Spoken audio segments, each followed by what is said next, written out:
The Holy Gospel for the day is taken from the 4th chapter of the Gospel according to St. Luke.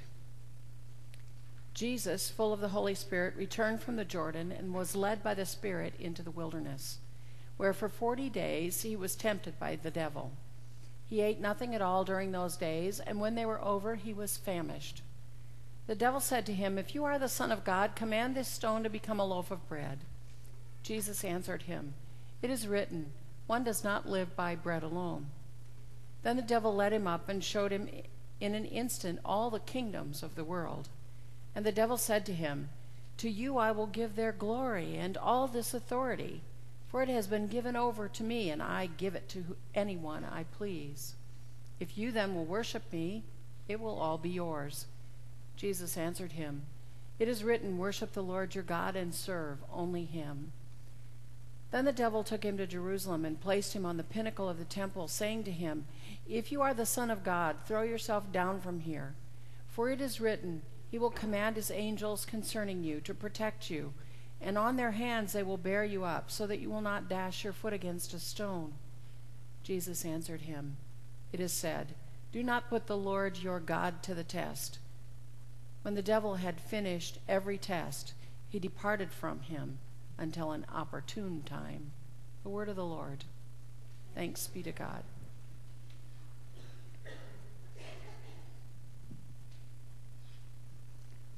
Let us pray for the blessing of the Spirit. Come, Holy One, center over us that this would be your word to us today. Convince us and convict us. Open our hearts and change us. Amen.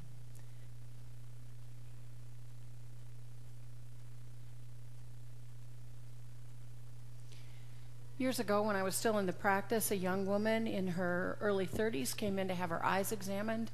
And as she talked to me, she said she was really worried that because her vision was very bad in her left eye and had been getting worse, and she was afraid that it might be a cataract because she had several members in her family who had cataracts early in life.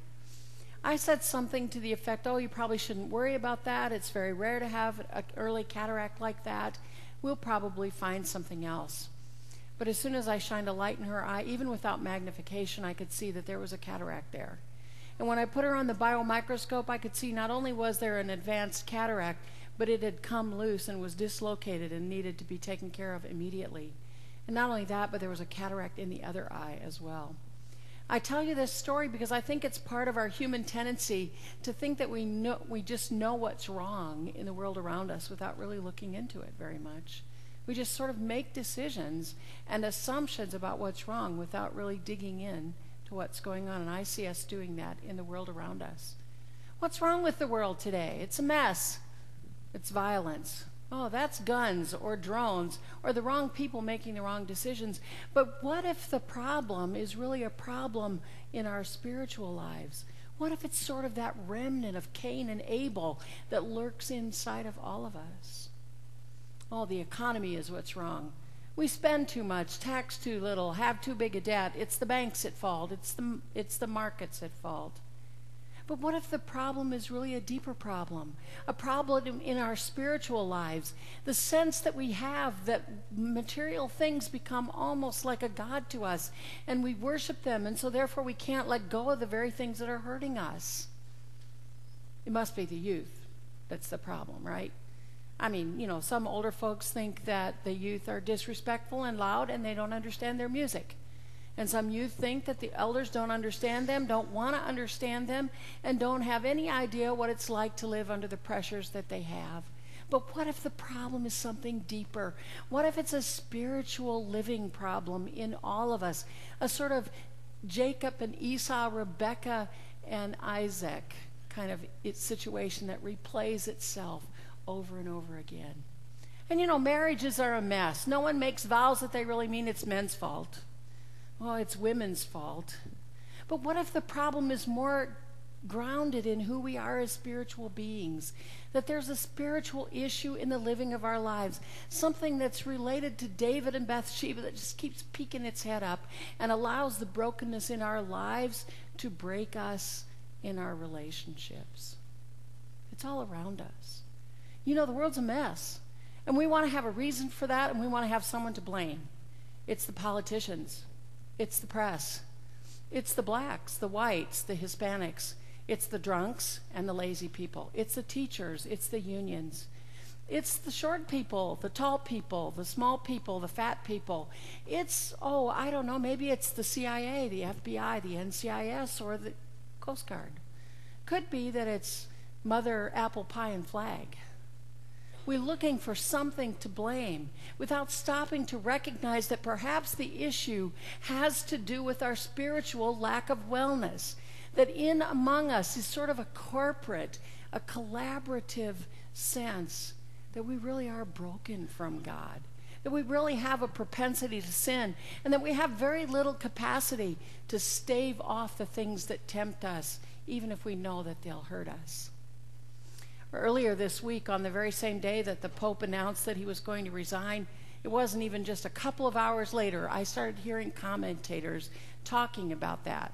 One guy said, this is really good news for us because it's the Pope's recognition that he's just a failed person. He's like everybody else. He doesn't have the capacity to do the job. Another person said, I'm just sure we're going to find that he was connected to all those sex scandals in the church. Have you ever noticed our propensity to find something wrong in someone else and our inability to dig past the place where we think we've learned what we want to learn? And have you ever noticed how problematic it is for us to see when it is us who is wrong? Maybe the problem here is a deeper problem, a problem of our spiritual living, something that Jesus might have described this way. You go after the gnat in someone else's eye and you leave the log in your own untouched. I think this propensity that we have in our culture to live away from the Lord contributes to and responds to and reveals so much of the problems in our lives today. And that's why I love this gospel, because this gospel really helps us with this.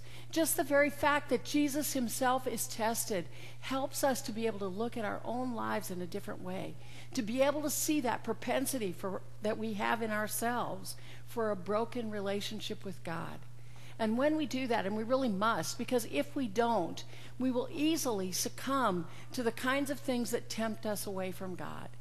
And so it behooves us to look at this text carefully. What then does the text really teach us? Well, the first thing it teaches us is that the problem isn't that you're tempted, not in and of itself. I mean, even Jesus was tempted. So having a temptation doesn't mean that somehow your faith is bad or you're not strong in the faith. That's not how we go. What it means is that everyone gets tempted. And in fact, the only people who don't get tempted are those who are so lost in sin that there's no longer a need to do that. So if you're feeling a temptation to sin, recognize that that's a normal piece. What really matters is how do you respond to that temptation. Second, the text makes it very clear, and we should be clear on this ourselves, that the purpose for which Satan tempts anyone is always to take them away from God. It may look like something else, like Satan's trying to get you to do something that's destructive of somebody else or your own person, but really at the heart of the matter is the desire to take you away from God. That's always the purpose. So watch for it. It'll be present in all the things that you get tempted to do. Think about the things in your own life that have been troubling for you. Haven't they resulted in feeling at least stress in your God relationship and even sometimes estranged from God? The next thing you should notice is that when it's people of faith, temptations are almost always things about which much good could be said. That is to say, Satan says to Jesus, "Make this stone into bread."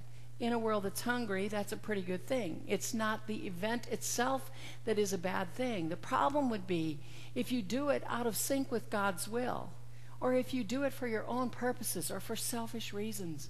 Most of us in this room are not going to be tempted to do some big, heinous, terrible thing like murder someone or rob a bank. But we are every day, day after day after day, going to be in situations where we have to decide how to live and decide whether or not it's God's timing, God's will, God's thing that is going on there. So watch for that. Remember also that temptation always begins subtly, usually with things that we don't even think will be a problem. We fool ourselves into thinking it doesn't really matter, but they always escalate. sort of the way that a little white lie becomes a web of lies that you have to use to cover up the original lie, which was really unnecessary in the first place. That's what temptation does. And I want to tell you, if you look carefully at your life and you're honest with yourself, you will find that every time that you give in to some kind of temptation, the next time you face something, it's larger and harder to resist. Next, you should recognize that the great tool for temptation and sin in our lives is deceit. We deceive others and we deceive ourselves. That's how it works. We convince ourselves that we really aren't going to hurt anybody else. When have you ever done something that was actually bad for yourself that didn't hurt at least someone in your life? We always hurt others when we're broken in that way. Or maybe we convince ourselves we had no choice, or we didn't mean to hurt anybody, so it's okay. That's probably a way of saying, I look out for myself and I don't care so much about what happens to you. Or maybe we say to ourselves, it doesn't really matter as long as we don't get caught. Or we can justify it. Or everybody is doing it. If you have to tell yourself it's okay because everybody's doing it, you know it's wrong. Or you wouldn't be making an excuse for it. Or we say to ourselves, the person I'm hurting deserves it. But you know, when did we become the punishers for God? All of these things are harmful, and they rely on deceit. Let me say it to you this way. If you can think of one person, just one person, that you would rather not have know that you're going to do something, you probably ought to rethink it, because it is almost certainly temptation to something which will hurt your God relationship and or your relationship with others. Finally, give Satan his due. His timing is perfect. Jesus is alone. He's hungry. He's weakened by being in the wilderness all this time. And Satan knows exactly what to come and bring him and exactly when to do it. So also you will find it in your life. Temptation is more powerful when you are alone. Temptation is more powerful when you are vulnerable. And temptation is more powerful when it seems to fit what you think you want in your life. Some years ago, a group called Discipleship Journal did a survey about temptation. They asked people what kinds of things contributed to temptation or succumbing to temptation. And 81% of those surveyed said that when they were neglecting their God life, that's when they gave in to temptation. And 57% said that they happened whenever they were overly tired. Now just think about our culture for a minute. We live in a culture that invites us to work and play in such a way that we are chronically tired. When your phone rings at 2 o'clock in the night, you're going to say, no, you didn't wake me. You know, we just live in that kind of a culture. And not only that, but a culture which tells us that it doesn't really matter if we pay attention to these matters of spiritual living. And so just living in this culture makes us more vulnerable to giving in to things that are destructive of our lives and the lives of others, and most especially of our God relationship. The survey went on to talk about what things help us to resist temptation. 76% said that just staying away from the situation helped them to resist. If you're wondering whether or not you can walk away from an extramarital affair, you can. You just walk away from it. Get yourself out of the situation. But 84% said that prayer helped them. And 66% said that Bible study helped them. I can tell you this. The best thing that you have in your arsenal against the things that will break your life is to be strong in your spiritual life, to be connected with God, to be grounded in a loving, grace-filled relationship with the Lord. That's powerful arsenal to prevent the things that break our lives. Now, I know that up until now, this text has sounded kind of like a list of things that you can and should do, and this and that you have to take care of, and watch your business and all that sort of stuff. And that's true, and I think those are helpful. But I don't want us to miss the good news that is in this text as well. It comes to us in that very last line, in which Luke tells us that Satan departed for a more opportune time. Now that sounds like a threat, and to Jesus it was a threat. But for us, it is the fulfillment of the promise of salvation. Because you see, Satan does come back to Jesus. He comes back when Jesus is hanging on the cross, and he welcomes him. He invites him. He tempts him. Go ahead and do these things that I've been inviting you to do. Trust me instead of God. Come down from there. Don't finish what God sent you to do. Don't accomplish the gift of salvation. And the good news for us is Jesus was tempted, but he didn't succumb. Not only does he not come down from the cross, not only does he not succumb, but he even makes a major victory. Because what Jesus says from the cross is, Father, forgive them. That means the last thing he wants for you, the very last thing he prays for your sake, is salvation. That's a powerful victory. And God grants that prayer by raising him from the dead. And just in case you ever wonder about that, that is the thing that changes everything. As Paul said, if you proclaim Jesus as Lord and you believe in the resurrection, you will be saved. Do you hear that? There's not a long list of qualifiers here. If you believe in the resurrection and you proclaim Jesus Lord, you will be saved. All who call upon the name of the Lord will be saved. So if you want to change the world, and I think there's a lot of room for us to work to change the world, then get to work. Go ahead, start with yourself, and let it spread throughout the world as you are able to affect it. That is how we change the world, by changing ourselves and the circumstances around us. But for salvation, call upon the Lord. Call upon the name of the Lord. Will you call upon the Lord?